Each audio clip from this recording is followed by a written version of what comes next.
hip, hip. Hip, hip. Hip, hip. Hip, hip. So when we go to our taxpayers and we go to our legislators, we need to be able to go and portray that we are the best and that we are the strongest. So we get the support of the community and that we get the support of our taxpayers to continue to do the right thing. And that's why I'm here. I believe that I need to be able to bring to the school board the business sense. And the business sense that is so needed. I hope that we can bring more money to the school system through many different programs like Adopt a Classroom, to be able to help our children, where I am part of the board. I want to be able to celebrate also another gentleman that is here, that is Eric.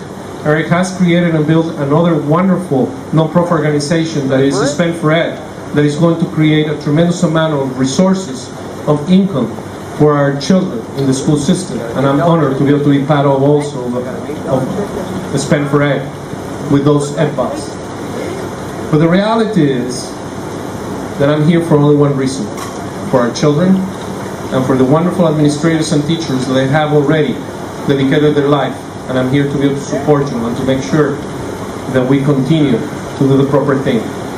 I want to be able to ask the Ciprianos for the wonderful work that you're doing with our migrant community. Many people don't think about the wonderful things that you do.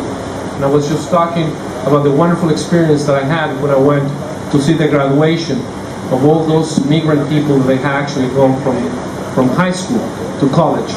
And the importance of the involvement of the parents, because more than 65% of those kids that they were graduating were walking, you know, with what? With a mother and a father. Those aisles. And I celebrate for you to bring in that, because without parents getting involved in education, we will never be able to make a difference. So as a school board, we need to be able to promote that. We need to be able to promote the parental involvement. But I'm going to tell you, I'm honored to be here. And now that Betsy Kaplan is back, I want to tell you, Betsy, if there's someone that I've always admired because of the true heart, since the times of you were a PTA person, but for the good heart and the directive that you always took the board, I want to promise you that when I get on that board, I'm going to work for everyone to make sure that they have an equal education and an equal opportunity, because that's what made America what it is today. I want to thank my wife, I want to thank my children for allowing me to be able to take these steps, and I want to thank my friends for being here today. I want to thank Gladys and Efraim for allowing us to be in this beautiful home, to be able to do a kickoff of what is going to be able to bring the hopes that everyone in America has the right to be able to deserve the American dream. And we are in an American dream. You see this? This is the American dream, right?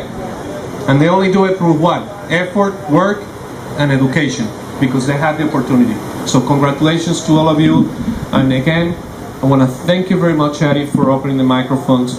And I want to be able to also allow the person who also was next to me at the beginning of my campaign to be able to do the closing remarks, that is Mr. Fran Bolaños. Thank you.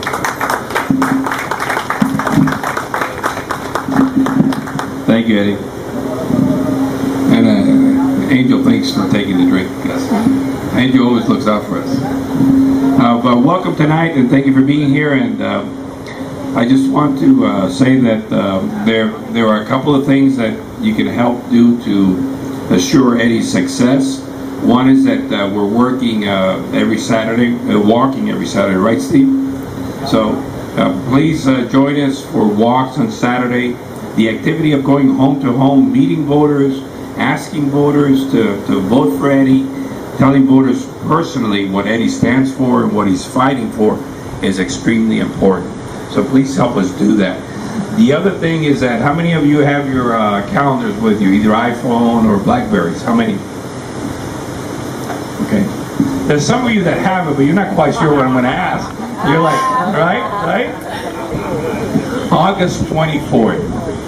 We need every single one of you to block out August 24th.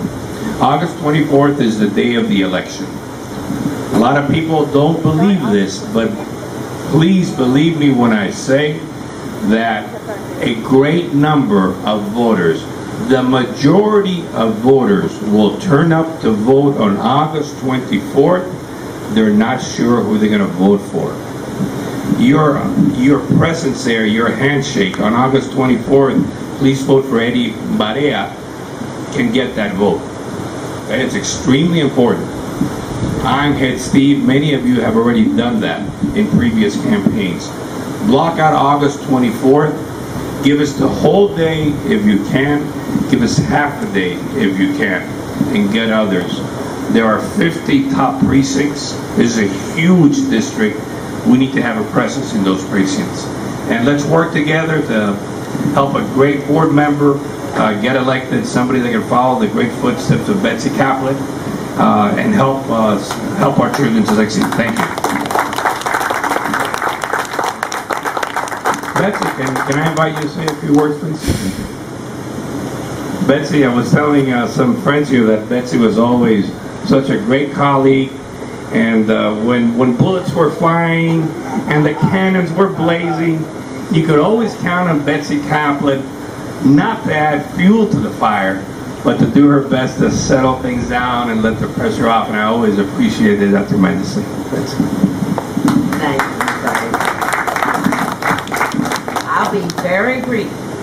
I know how it is to be at meetings, and you thought you weren't even going to listen to anyone but Eddy, and they keep calling people up. But I love Eddy, and I just want to say, we didn't start out on the same foot, because I was one of those flaming liberals at one time. I've learned better, but I did not believe in uniforms. And Eddy was so mild, just as Frank said, and now I could go out and sell uniforms. But I would love to. And Eddy, there is no one more sincere, more hardworking, more dedicated than this man. We will lose a great opportunity if we don't get out there and work and get him elected. You can't do it sitting at home in a rocker. Thank you for having me, Eddy. Thank you, Betsy, for honestly having the honor to be able to have an institution like you being next to me and supporting me. And it is true. She was not in favor of uniforms. But you know what? I respect her because she always worked so hard for our children, and she was always such an honest person with her heart. And today, you see, she's telling you that she will go and say, hey, uniforms were the right thing. And that's why we need to be able to respect the leaders, that they always learn to be able to know when you were on the right path or in the wrong place, and to be able, you never wrong. You always need to be able to be with the proper theme. And I'm in the middle of very, very important fact. We have dinner served. So thank you very much. I hope that you enjoy dinner, that you have a good time, that you recuperate and charge your batteries, because I'm going to be calling each of you. I know it's summer, I know it's hot, but it's a hot election, and we need to be able to go ahead and work for our belief. And our belief is the future of America. And if we want the school board to continue to be the #1 employer, listen to what I'm saying, this is the #1 employer of Lake County. If we want to then be the #1 employer and to continue to attract the proper employees to help the future of America, it is in our hands. And I promise you that I'm not putting only one, I'm putting two, close my heart and my soul. Amen.